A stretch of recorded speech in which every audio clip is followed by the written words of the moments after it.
ਆਹ ਕੌਣ ਆ ਜਿਹੜਾ ਤੂੜੀ ਪਾਉਂਦਾ ਪਿਆ? ਕਿਹੜੀ ਸਪੀਡ ਨਾਲ ਪਾਉਂਦਾ ਪਿਆ? ਕੋਈ ਚੋਰੀ ਲੱਗਦਾ ਮੈਨੂੰ ਤਾਂ। ਉਹ ਭਾਈਜਾਨ ਕਿਦੋਂ ਨਾ ਚਲੋ ਗਿਆ ਯਕਦਮ। ਕਿਸੇ ਕੋਲ ਪੁੱਛਿਆ ਵੀ ਹੈ, ਪੰਡਤ ਹੈ ਜੋੜ ਕੇ ਖੜ ਗਏ ਜੀ ਰੱਬ ਸਿੱਧੇ ਚ। ਕਿਸੇ ਕੋਲ ਪੁੱਛਿਆ ਜੀ? ਆਪਣੇ ਮੂੰਹ ਸਿਰ ਹੀ ਲੱਗੇ ਹੋਇਆ ਤੂੰ। ਤੁਹਾਡੇ ਵੱਡੇ ਭਾਈ ਤੋਂ ਪੁੱਛਿਆ? ਕਿਹੜੇ ਟਾਈਮ ਪੁੱਛਣਾ ਤੂੰ ਵੱਡੇ ਭਰਾ ਕੋਲ? ਕਰ ਲਵਾਂ ਤਸੱਲੀ ਮੈਂ ਕੱਲ ਪੁੱਛਿਆ ਉਸ ਕੋਲੋਂ। ਚਲੋ ਮੈਂ ਪੁੱਛਦਾ ਫੋਨ ਕਰਕੇ। 1 ਮਿੰਟ ਰੁਕ ਜਾ।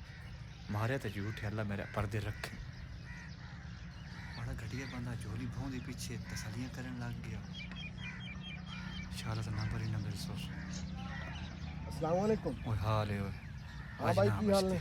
मर गए। खैरियत है भाई? मैं आया सी आप पैली च फेरा मारन ते हाँ भौंदी एडी गल तो अपनी तूड़ी चढ़ा पता नहीं भी किथे पिया। आ उत्थे आया सी मैं। जे मैं गाह ਨੂੰ ਹੋ ਕੇ ਦੇਖਿਆ ਤਾਂ ਰਾਜਾ ਸਾਹਿਬ ਜਨਾਬ ਤੂੜੀ ਦੀ ਪੰਡ ਬਣ ਕੇ ਖੜੇ ਨੇ। ਜੇ ਮੈਂ ਪੁੱਛਿਆ ਤੇ ਕਹਿੰਦਾ ਤੇਰੇ ਵੱਡੇ ਭਰਾ ਕੋਲੋਂ ਪੁੱਛਿਆ ਸੀ। ਇਹਨੇ ਪੁੱਛਿਆ ਸੀ ਤੁਹਾਡੇ ਕੋਲੋਂ? ਅੱਛਾ ਠੀਕ ਹੋ ਗਿਆ ਜੀ, ਠੀਕ ਹੈ ਜੀ। ਪੁੱਛਿਆ ਨਹੀਂ ਹੁਣ ਵੇ ਤਸੱਲੀ ਕਰ ਨੂੰ ਲਈ। ਕੀ ਤਸੱਲੀ ਕਰ ਲਈ? ਉਹ ਕਹਿੰਦਾ ਮੇਰੇ ਪੂਰੇ ਦਿਨ ਚ ਮੱਥੇ ਵੀ ਨਹੀਂ ਲੱਗਿਆ। ਕਿਹੜੇ ਟਾਈਮ ਇਹਨੇ ਪੁੱਛ ਲਿਆ? ਇੱਕ ਚੋਰੀ ਕਰਦਾ ਫਿਰ ਉੱਪਰੋਂ ਤੂੰ ਝੂਠ ਵੀ ਬੋਲਦਾ। ਮੇਰੇ ਵਾਂਗੂ ਕੁਝ ਵੀ ਤੂੰ ਹੈਗਾ, ਕੰਮ ਵੀ ਕੁਝ ਕਰਦਾ। ਸ਼ਰਮ ਕਰ ਲੈ ਯਾਰ। ਤੂੰ ਮੰਗ ਕੇ ਲੈ ਲੈਂਦਾ, ਤੈਨੂੰ ਮੈਂ ਜਵਾਬ ਦੇਣਾ ਸੀ। ਚੋਰੀ ਤੂੰ ਜ਼ਰੂਰੀ ਕਰਨੀ ਸੀ ਯਾਰ। ਕਮਾਲ ਆ ਤੇਰੇ ਵਾਲੀ ਯਾਰ। ਭਾਈ ਕੀ ਹੋਇਆ? ਉਹ ਹੋਣਾ ਕੀ ਸੀ ਯਾਰ, ਮੈਂ ਪੈਲੀ 'ਚ ਫੇਰਾ ਮਾਰਨ ਅੱਗੋਂ ਦੇਖਿਆ ਤੇ ਜਨਾਬ ਪੰਡ ਬਣ ਕੇ ਤੂੜੀ ਦੀ ਖੜਿਆ। ਕਹਿੰਦਾ ਤੇਰੇ ਕੋਈ ਭਰਾ ਕੋਲ ਪੁੱਛਿਆ ਸੀ। ਜੇ ਮੈਂ ਭਾਈ ਕੋਲੋਂ ਪੁੱਛਿਆ ਕਹਿੰਦਾ ਇਹਨੇ ਤਾਂ ਝੂਠ ਮਾਰਿਆ, ਕੋਈ ਗੱਲ ਵੀ नहीं कि मेरे मत्थे नहीं लगे। भाईजान जो अग्गा भी नहीं करा, समझ आई? घर जाकर देख ले, इसका कोठा पर पड़ा तूड़ी है। जो मैं 10 बारी हो गया अभी लोग मेरे दुकान पर गिला दे। ये कहूँ भाई तू हमारी ना तूड़ी चोरी होगा। तो दूसरी बात यह है भाई ना, जो बड़ा भाई आ जाए ना पकड़ लिया तो कहो छोटे भाई तो पूछा था, छोटा भाई आ जाए बड़े भाई तो पूछा था, ये दोनों रल का आ जाए कहो मैं आप तेरा भी तो पूछा था। इसका काम ये है मेरे भाई। ਆ ਹੁਣ ਸੁਣ ਲਾ।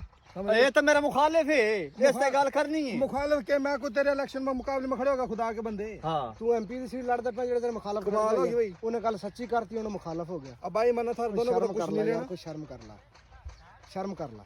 ਮਿਹਰਬਾਨੀ ਤੇਰੀ। ਆ ਚੋਰੀ ਨਾ ਕਰ ਤੂੰ ਮੰਗ ਕੇ ਸ਼ਾ ਲੈ ਲੈ ਕਰ ਯਾਰ।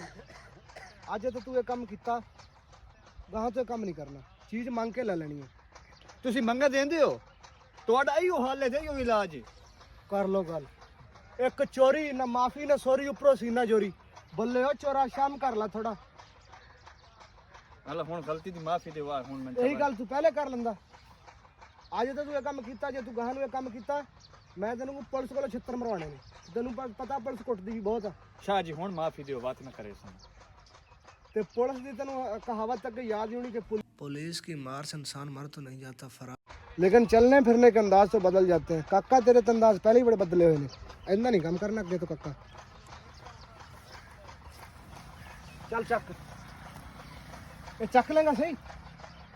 पान तो पहले अपनी सेहत करनी तो देख लेंदा। जे चुकदा तेरी गर्दन टुट जाए फिर चलो लोगों ने यही कहना भाई चोरी करदे मर गया। चलो मैं हाथ लगा देना, कोई नहीं।